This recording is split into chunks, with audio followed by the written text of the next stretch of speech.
Sourcing raw materials and handling incoming stock are pivotal tasks for logistics teams.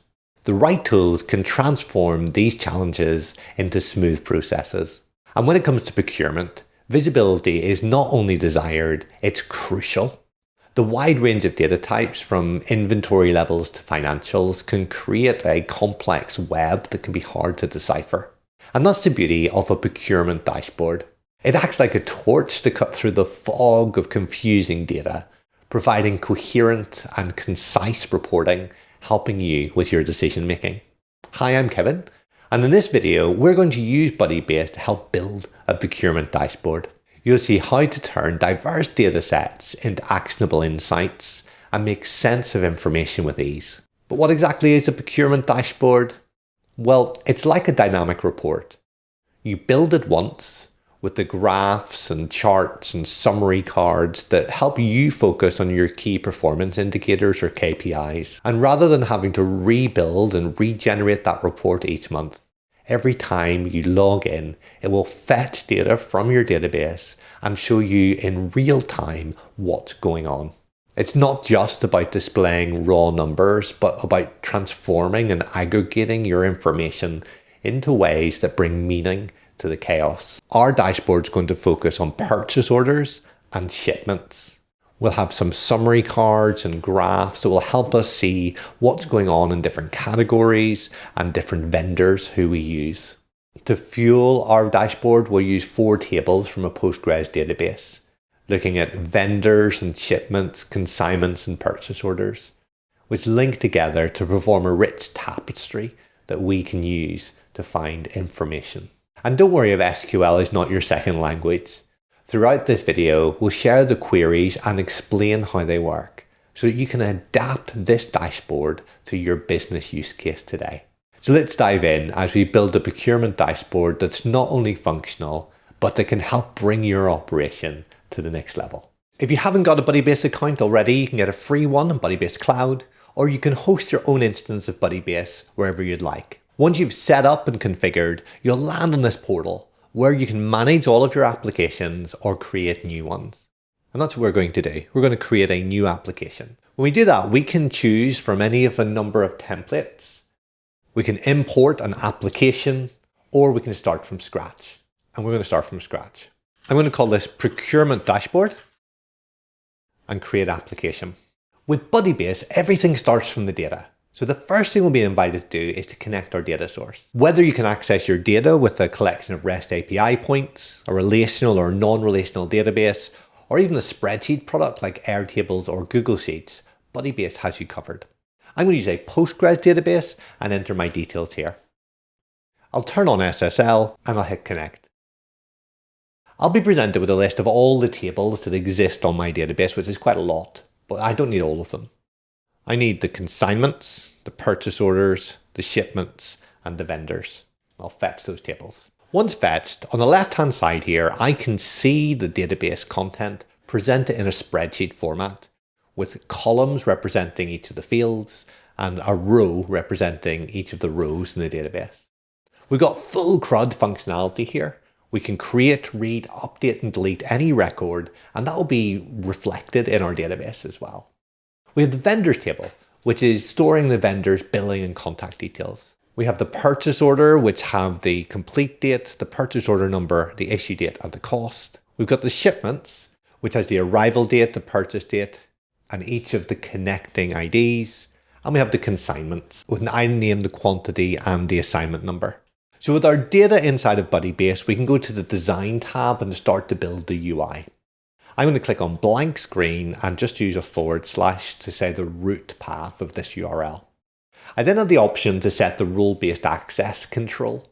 By default, that's set to basic, which means we need someone to be logged in to be able to see this data.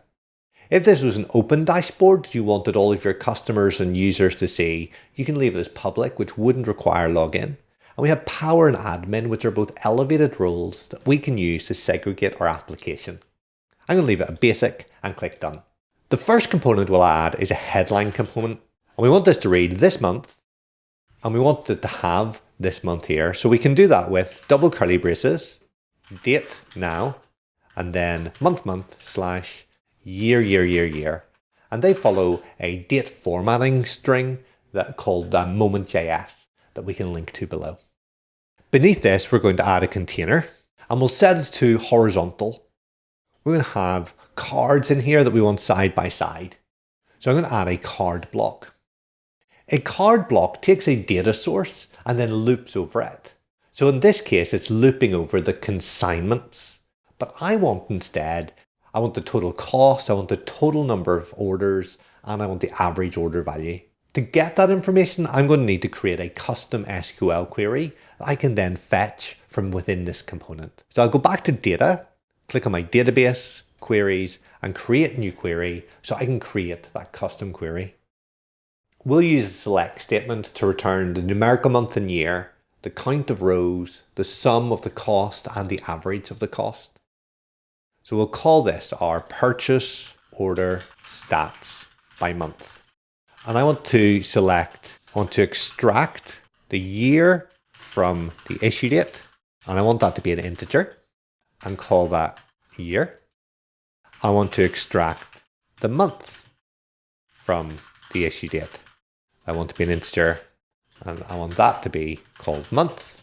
I want to get the count of star to be an integer as well and call that the row count. I want the sum of the cost to be the total cost, and I want the average cost to be called average cost. So which table do I want that from? I want that from the purchase orders table. What do I want to group by? I want to group by year and then month. And then what do I want to order by? Also year and then month. We run that query. We can see, great, we've got year 2023, month 9, 2 orders, total cost was 6,000, and the average cost was 3,000. We go to schema, we can see they're all the right value types. And we go to preview, we can see we've got data for the September, October, and November of 2023. So if we head back to our design tab, we'll save and continue. We'll point this data, not to our consignments, but to our custom query. And there's 3 cards because there are 3 bits of information that were returned, 1 for each month.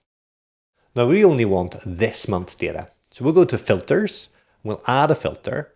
We'll say the month should equal the binding, and we'll use that double curly braces again. So date, now, month. And the year should also equal the binding. Date, now, year. And we save this. This should only have 1 card now because there's only one of those cards that match the month and the year. So the first card is going to be our total cost card. So total cost card. We'll set the title. We're using a lightning bolt. We want this to be the total cost. So that's going to be total cost here. Now we see this number. It's not looking great. It's a whole number of dollars at this point. We cast as an integer. So we can put the $sign in front of it. And we can use the toFixed method and say we want it to be to 2 decimal places and save it. And that's going to be our total cost. And we can get rid of the description. So the next card I want to know is the total orders. So I'll duplicate this card, which will mean our filters are stayed in place and the right queries in place. So I'll call this total orders card. I'll change the title. This time it's going to be total orders card, row count. That was what we wanted for our total orders. And then our subtitle is going to be total orders. That's 2 of our 3 cards. So our last one, again, we'll duplicate. We've got the right filters, we've got the right query, but this now is going to be our average cost card. We'll do our lightning bolt. It's going to be dollars and the average cost. We want to fix that. So 2 fixed and 2 decimal places. And we then are going to say this is the average cost. Amazing. So we have these summary cards that are showing us where we are with our procurements at the moment. Next, we're going to add 2 charts showing similar statistics about our purchase orders, but breaking them up by category. We want these to appear side by side, so we're going to use a horizontal container. So we'll add a container and we'll set its orientation to horizontal. We want it to be outside of that other container because so we'll need a custom query for this as well.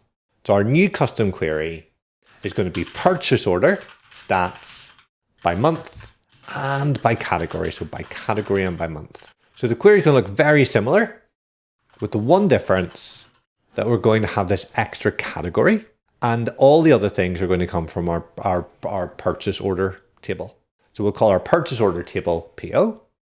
Then we'll join on to that two other tables, our shipments table, which will be linked between the purchase order number and the purchase order ID on the shipments table, and our vendors table, which will be linked between the shipments table and the vendor table. And then we're going to group by the vendor category and year and month, and we'll order in that same way. So if I run that query, I can see the first thing I get back, category biotech, and all the other details I had before. And now in my schema, I can see that category's text. And in my preview, I can see all of them. And there's actually a couple that don't have a category. So that's good to know. So now that we have the data, we can go back to our design tab and we can add a chart block. The chart block will take a type. So we'll call this a pie chart. The data source we want to attach this to is our purchase order by stats and by category. The label will be the category and the data will be the row count. I'll go into styles and I'll edit the custom CSS and I'll set the width to be 50%. So this takes up 50% of the container it's in. Now at the moment, this is all the orders. So we'll want to filter this by month and year again, like we've done before. So we'll add some filters. We'll say year should equal the binding of, curly brackets, date, now, year, the 4-digit year, and the month equals the binding of date, now, month, curly braces. So now we can see there are 4 orders, 1, 2, 3, 4, which is matching our 4 orders up there. We've got major banks, major pharmaceuticals, and medical and nursing services. Let's duplicate that so that we don't have to set those filters a second time, because we're actually going to use the same query to make our bar chart. So we call this our bar chart. We'll change the chart type to be bar. The filters will stay the same. The label will stay the same. And the data this time is going to be the total cost and the average cost. And let's make it horizontal. Okay, so we can see the total cost altogether was going to be 9,000. So if I added these 3 blue bars together, I'm going to get there. We've got the average cost here. So we've got different ways that we're seeing the same data. Now I want to display the same information from our purchase orders table, but this time broken down by company name instead of category. So let's duplicate this whole container and we're going to swap out these queries. And to give it some visual intrigue, let's just swap over the bar chart and the pie chart in the second section. So we're going to need a new query to retrieve the data we want. So we go to data, Postgres, queries, create new query. This time it's going to be purchase order stats by month and by company rather than by category. So I'll copy over the query and it looks very similar. We're going to get the company name from the vendor, all the other details from the purchase order table. And to get the vendor, we're going to need to join the shipments table, joining the purchase order to the purchase order ID in the shipments table, and then joining the vendors table between that shipments table and that vendor table. Then we'll group by company name, year and month, and we run that query. We can see Casson & Sons, put an order in, 1 order of that cost. And let's save. Go back to our design tab, and this second set of details, we'll just change out the query. So the data here should be by company, and we want the label to be company name. And on the pie chart, again, by company, we want the label to be company name. We might want to change the color palette to show better separation between the two pie charts. So maybe that looks a bit better. So that's our first screen done. We have all the details we need around our purchase orders. We're going to create a second screen for our shipments. And it's going to look a little bit similar. So we'll start by duplicating this screen. We'll call it shipments. And we'll duplicate. So we're going to work our way down the screen and swap out the data that we need. So the summary cards, we're going to want 4 things. We want the total shipments, we want the average consignment per shipment, the average items per shipment, and the average items per consignment. So let's go get the data. So Postgres, query, create new query. And this is going to be our shipment stats by month. So we'll start off in the same way. We'll get the year and the month and the count, this time from our shipments table. We'll also want the average quantity, which we'll call average items per shipment, and the average consignment count, which we'll call the average consignments per shipment. And lastly, we'll do the quantity divided by the consignment count to get the average items per consignment. So we get that from the shipments table, which we'll call S. We'll use a left join, which means we're enhancing the left table and not adding new rows if there's nothing on the left table to match it to. And what are we left joining? Well, we're joining this table, the shipment ID, the consignment count, and the average quantity from the consignments table grouped by the ID, and joined on the shipment number to the shipment ID, and then we're grouping by the year and the month. So if we run that, we can see on the month 10, on to 2023, we had 6 shipments, 63 items on average consignment 3, and we've got that going on there. Now I'd like to round these to 1 decimal place because that doesn't look very nice. So to do that, I'm going to use round to 1 on each of the averages. So I'll run that query, and the double precision insert doesn't exist. So what I need to do is for each of these averages, I just need to cast them as numeric, and that's going to allow my engine to be able to round these in the way I expect them to. So run the query again, and there we go. That looks much better. So see my schema, these averages are saying they're text, so I'll just cast them as numbers just so it looks a bit better.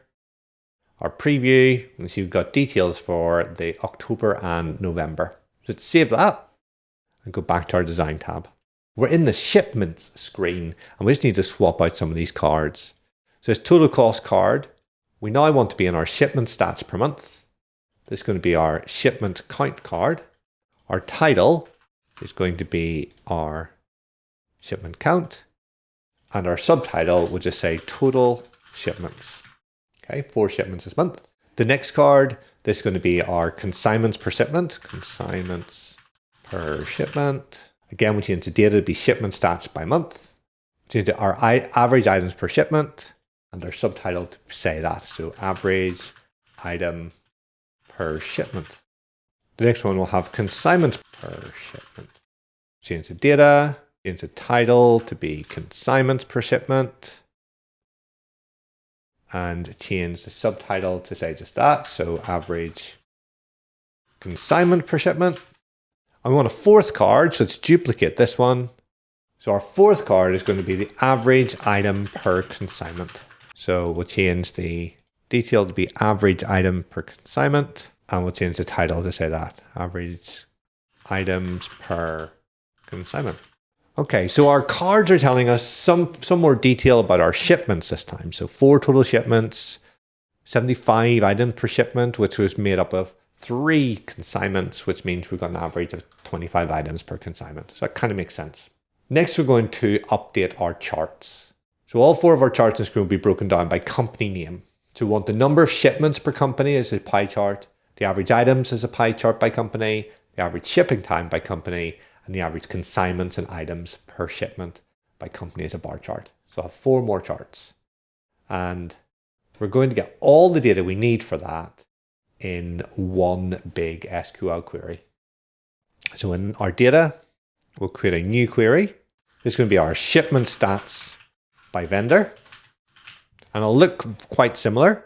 We're getting the company name, we're getting the year and the month, we're getting the shipment count, we're getting the average days difference, the average consignments we're getting all that data with the company name. So to get the company name, we've got that left join, getting our company name. So if we run this, we're getting all the same data, but we're grouping it down by company name as well.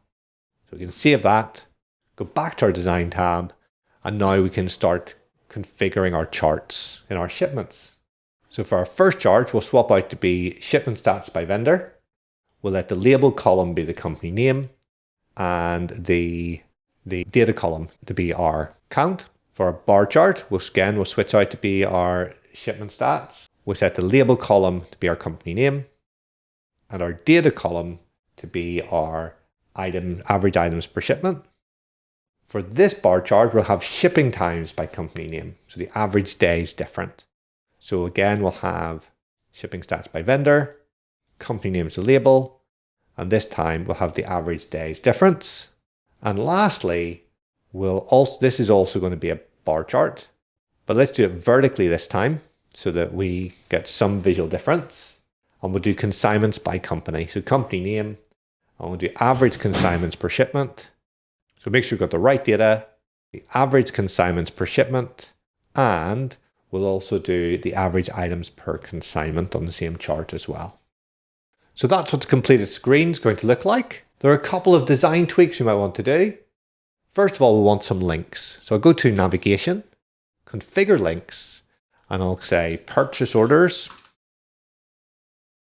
which was our base screen. And we also have our shipments, which was our shipment screen. So as we save that, we've got our links up here. Then under the screen and theme, we might want to change to be Nord or one of those darker themes, which sometimes looks a bit more visually appealing. We preview our application now. We've got details about our shipments in both card and graphical form, and details about our purchase orders in both cards and graphical form. Where your data is and what it's made up of will differ, but hopefully this tutorial will give you a head start to help you turn your data into action and keep your KPIs top of mind. Comment below if you've got ideas for what we should build next. Hopefully see you around here again soon. Bye.